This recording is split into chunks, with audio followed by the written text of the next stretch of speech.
दा 14निफ्राय लानानै 18 फुटसिम 2 राननाय 14 सिरिनिफ्राय लानानै 18 सिरिसिम बिनिखायनो नोंनि फिसाफ्रा मोदोम आरो थैयाव बाहागो लानायखाय बियो गावबो बे मुवाफोराव बाहागो लाबाय जेरै थैनायनि गेजेरजों बियो थैनायनि सायाव गोहो थानाय सासेखौ बे जाबाय मोदायखौ आद्रि खालामनो हानाय बादि आरो गावसोरनि गासै जिउआव थैनायखौ गिनाङै लेंबोनायजों हानानै दोनजानायफोरखौ रैखा खालामनाय बादि मानोना बे दा रोखा जाबाय बियो आर्फफोरखौ हेफाजाब होनो फैयाखै नाथाय आब्राहामनि जोलैफोरखौसो हेफाजाब होनो फैदों बिनिखायनो बियो गासैयावबो गावनि फंबाय आरो बिनानावफोर बादि जाबाय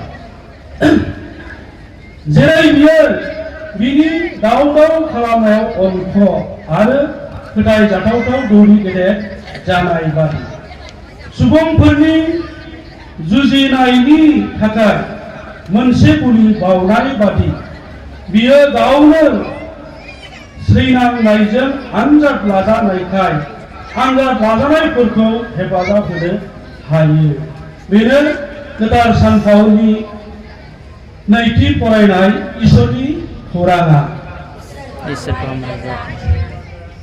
साथ हो और आपके आत्मा के साथ भी संत लूकास के अनुसार पवित्र सुसमाचार प्रभु की जय।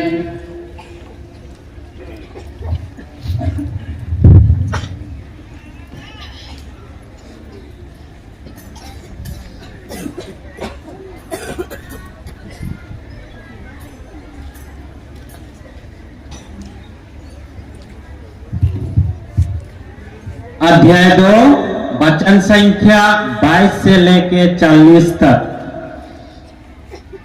जब मूसा की संहिता के अनुसार शुद्धिकरण का दिन आया तब वे बालक को प्रभु को अर्पित करने के लिए यरूशलेम ले गए जैसा प्रभु की संहिता में लिखा है हर पलहोट बालक प्रभु को अर्पित किया जाए और इसलिए भी कि वे प्रभु की संहिता के अनुसार पांडवों का एक जोड़ा या कपोत के 2 बच्चे बलिदान में चढ़ाए। उस समय यरूशलेम में सिमियोन नामक एक धर्मी था भक्त पुरुष रहता था वह इज़राइल की संतावना की प्रतीक्षा में था और पवित्र आत्मा उस पर छाया रहता था।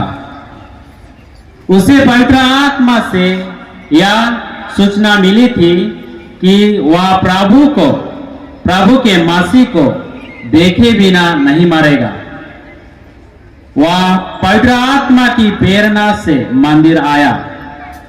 माता पिता शिशु यीशु के लिए संहिता की रीतियां पूरी करने जब उसे भीतर लाए तो सिमोन ने यीशु को अपने गोद में ले लिया और ईश्वर की स्तुति करते हुए कहा, हे प्रभु, अब तू अपने वचन के अनुसार अपने दास को शांति के साथ विदा कर, क्योंकि मेरी आंखों ने उस मुक्ति को देखा है जिसे तूने सब राष्ट्रों के लिए प्रस्तुत किया है।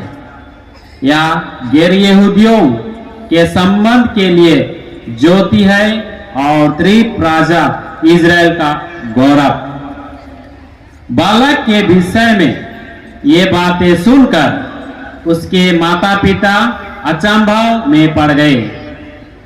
सिमोन ने उन्हें आशीर्वाद दिया और उसकी माता मरियम से यह कहा, देखिए, इस बालक के कारण इजराइल में बहुतों का पतन और उत्थान होगा। यह एक चिन्ह है जिसका विरोध किया जाएगा, जिससे बहुत से यहूदी हृदयों को विचार प्रकट हो जाए और एक तलवार आपके हृदय को आर पार भो देगी। अन्ना नामक एक नारी थी जो असेर वंश फेनुएल की बेटी थी। वह बहुत बूढ़ी हो चली थी। वह विवाह के बाद केवल 7 वर्ष तक अपने पति के साथ रहकर विधवा हो गई थी और अब 84 वर्ष की थी। वह मंदिर से बाहर नहीं जाती थी और उपवास तथा प्रार्थना करते हुए रात दिन ईश्वर की उपासना में लगी रहती थी। वह उसी घड़ी आकर प्रभु की स्तुति करने लगी और जो लोग यरूशलेम की मुक्ति की प्रतीक्षा में थे, वे उन सबों को उस बालक के विषय में बताया करती थी। प्रभु की संहिता के अनुसार सब कुछ पूरा कर लेने के बाद वे गलीलिया अपने नगरी नाजरेत लौट गए।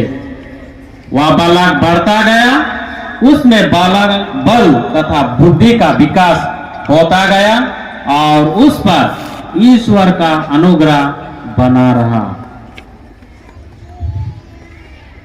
या प्रभु का के साथ भी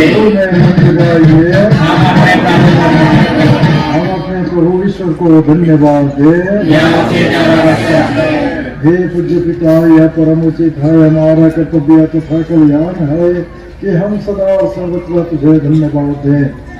आज तेरे शाश्वत पुत्र मंदिर में समर्पित किए गए और पवित्र आत्मा ने सिमियोन को के मुंह से इन्हें तेरी प्रजा का गौरव तथा सब राष्ट्रों का प्रकाश घोषित किया। इसलिए हम उल्लसित होकर अपने मुक्तिदाता की अगुवानी करते और दूतों तथा संतों के साथ निरंतर तेरा स्तुतिगान करते हुए गाते हैं।